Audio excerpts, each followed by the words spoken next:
Снимаме, брат. Така, здравейте отново с нашето предаване по TLC. Днес ще ви покажем един много скъп имот. Хайде да го разгледаме. Тук има проект, одобрен. След един месец започва изграждането на ескалатора, че са много стълбите. Голяма, просторна, слънчева веранда. Имате си вградена сушилня. Тук може да покажете на камерата на нашите зрители. Огромна маса, това е масив, дъб. Цвята е подходящо за всякакъв тип събирания, рождени дни, сватби, стерео музика си има даже тук. Мазилката. Мазилката е на един много специален архитект самата конструкция и да. Влизаме вътре. Само ще помоля оператора да стои плътно зад мен, за да не се изгубим. Дизайнерът е много специален, Роко се казва, френски. Имаме си отделна хладилна стая, поддържа се температура от 2 градуса по Целзий. Това е кухнята ли? Не, това е хладилната стая. Кухнята, ето това е кухненския бокс. Имаме две спални, нали, едната за гости и другата за семейството. Това са гардероба ли? Да, там е гардеробната, дрешника. И да, общо взето е това, има си лампа и това е, което искаме да ви покажем. Благодаря.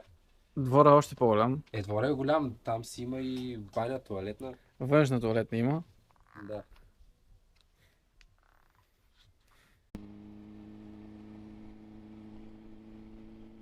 Ето е къмпинг, на който спахме тая нощ. Всъщност ние не спахме, но това ще го обясня след малко.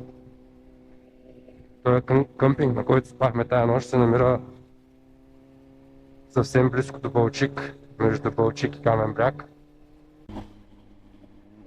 Първо, че имаше супер много комари. Отвориш за секунда и стаята се напълни с комари. Цяла нощ сме ги трепели. Някои от тях останаха размазани по мазилката. За боя е. Отделно беше такава жега, че през нощта се къпахме, за да се охладим. И реално всяка сутрин тръгваме в 6:00.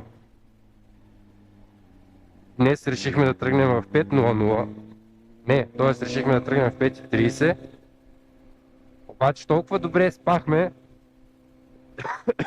че тръгнахме в 5, защото бяхме будни още по-рано. Общо взето днес ще бъде скучно каране.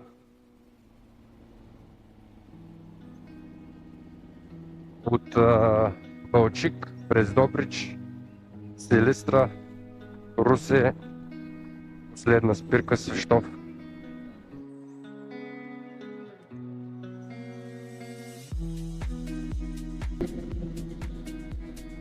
Караманово! Има се села! Яко.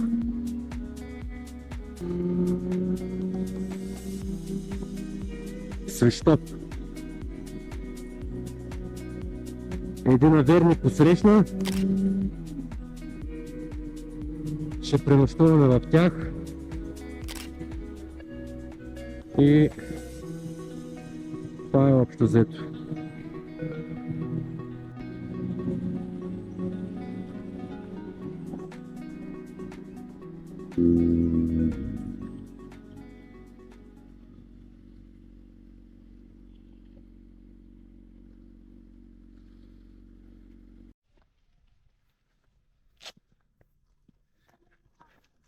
Я да видим сега апаратчето. Хубаво ли ги прави? Белоградчишките скали.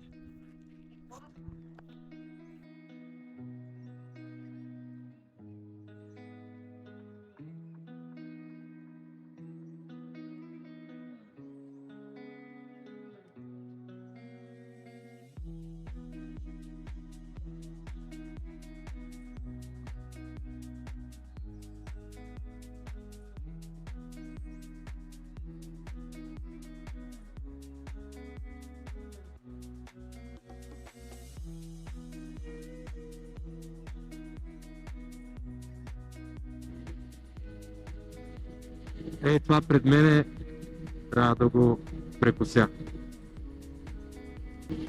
Проходът Петрохан. Днес не съм тръгвал толкова рано, колкото другите дни. В 7:30 тръгнах от село Черни връх.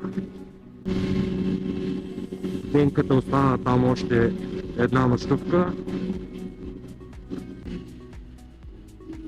Сега тук тези завойчета, като не съм го карал този път, няма как да знам остри ли са, не са ли. Има ли пясък, няма ли пясък. С нощи валя, някъде ще е усойнина, може да е останало да е мокър асфалта. С това бавничко. Айде, пускаме на таймлапсче тук на завойчетата и вече от София ще направим равносметката за разходите. И като цяло ще тегля чертата на трипчето. На походчето. Айде!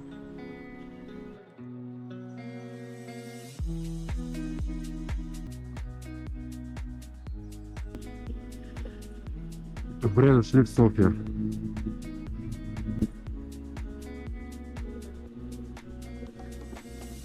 Ето тук в дясно сега ще сложа всички разходи, които съм дал за гориво, за храна и за някакви други глупости. Тоест не глупости ми, айде ще го кръстим разни. В него ще влизат парите за нощувки и някакви такива неща, които съм си купувал.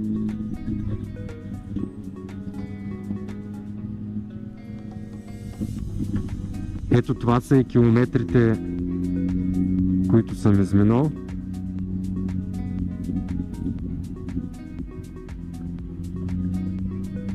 А ето това е картата на маршрута, който направихме. Супер яко приключение, супер спомени за цял живот, без да преувеличавам. Нещата, които ще ми оставят най-трайно впечатление, на първо място, без да преувеличавам, без да си измислям, не знам как ще ви прозвучи, обаче това са ароматите, които долавях по време на пътуването.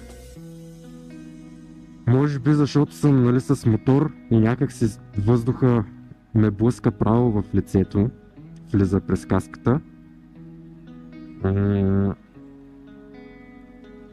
И самите аромати са 200 пъти по-силни. Примерно минавахме през едно село, където имаше някаква баба в двора, си печеше чушки на чушкопека. Да, всеки е помирисвал чушка и още повече, нали, как се пече, било то в чушкопек или на ламарина. Обаче толкова силен, толкова приятен аромат, направо много силно впечатление. Отделно и примерно аромат на слънчоглед. Е така, като минавате по пътя, къде ще доловиш аромата на слънчогледа? Нали, с кола говорим. И какво ли още не? Всякакви аромати, на подправки, на билки, на Не мога да го опиша. Уникално. Другото, което много ми хареса, беше вкусната храна, която ядох в Беден, село Беден. Абсолютно всичко беше домашно. Зеленчуците, което, нали, окей, логично, картофите домашни. Ядохме една уникално вкусна баница, която беше изцяло с домашни продукти. Включително и маслото беше домашно. Някоя там мушийка го беше била маслото. Сиренето домашно. Уникална баница. Друго, какво да кажа? Белоградчишките скали е много красиво и Арда. Това са може би двете места, които така най-ми харесаха. Айде минавай, айде, какво да правя? Искаше да минава, пусна си мигач, не мина.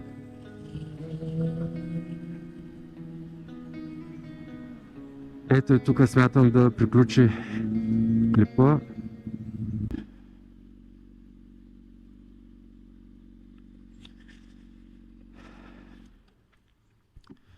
Това е. Не знам какво повече да кажа. Уникално беше.